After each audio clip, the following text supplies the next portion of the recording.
Hi julle, so ek het vanoggend gegaan vir 'n colour touch-up because the Greynisha is making her appearance. So Rowena het alreeds my hare gekleur en daar gaan sy in met die purple shampoo wat help met die bronsgeelheid in die kleur in die dye in en dan gaan sy in met 'n toner wat ek moes ophou vir 20 minute en dan spoel sy dit af en dan gaan sy in met 'n beautiful charcoal masker dat help ook glo met die brons, die geelerigheid in 'n mens se hare vir alles is blond gaan.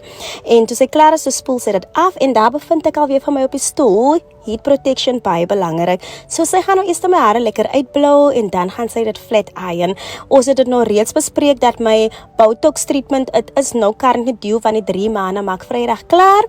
So ek het sommer my appointment gemaak alweer vir Saterdag, so ek sien alweer van Millie's hair salon weer Saterdag. So daar gaan sy in met die flat iron en ek love die results. Julle, I love the results. Nou julle moet nou nie weer kwaad as dit julle klap net hande.